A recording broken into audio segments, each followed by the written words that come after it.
আজ তৈরি করব চিকন সিমাই দিয়ে একটা জর্দা। একদম শক্ত মুচমুচে হয় এই জর্দাটা। এটা শুধু বাটার দিয়ে ভেজে নিতে হবে। আমি খালি প্যানে একটু ভেজে নিয়েছি, তারপরে দিয়ে দিলাম 100 গ্রাম বাটার। আর সেমাইটা আছে এখানে, যে চিকন সেমাই যেটা পাওয়া যায় তার 1 প্যাকেট সেমাই।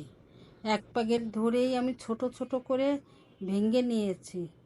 নিয়ে বাটার দিয়ে ভালো করে নেড়ে চেড়ে একদম ব্রাউন কালার করে ভেজে নিয়ে তার ভিতর একটু এলাচের দানা, এলাচের গুঁড়া, সাদা এলাচের গুঁড়া দিয়ে দিলাম। আর দিব কনডেন্স মিল্ক, প্রায় 1 কোটোর সামান্য 2 চামচ ছিল, আর পুরোটাই আমি এখানে দিয়ে দিয়েছি। এই কনডেন্স মিল্কটা দিয়ে সুন্দর করে নেড়ে চেড়ে একেবারে শুকায় আসলে আমি এটা নামিয়ে নিব। এতে কোনো চিনি লাগে না।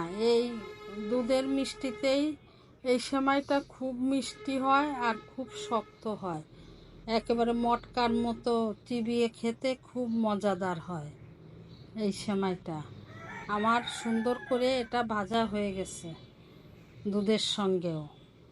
এটা এখন আমি নামিয়ে নিয়ে এই সেমাইটা গরম থাকতেই একটা সাইজ দিতে হবে। এই জন্য আমি নিয়েছি ওষুধের কৌটার ভিতর একটা ছোট্ট কাপ থাকে ওষুধ খাওয়ার জন্য, এইটা এর ভিতরে বাটার লাগিয়ে নিয়েছি। এখন চামচ দিয়ে দিয়ে এই কাপের ভিতরে 1 চামচ সেমাই দিব, আর বেশ করে চেপে চেপে এটা শক্ত করে একেবারে মটকার মতো হয়ে যাবে।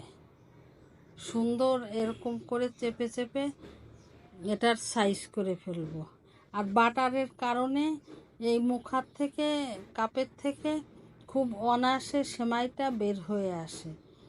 এইভাবে আমি এই পুরো সেমাইগুলো এরকম সাইজ করে নিব, গোল গোল করে, ছোট্ট ছোট্ট করে। শক্ত হবে তো সেমাইটা, এই জন্যে সাইজ ছোট হলেই মজা। একটা একবারে মুখে দিয়ে চিবিয়ে খাওয়া যাবে।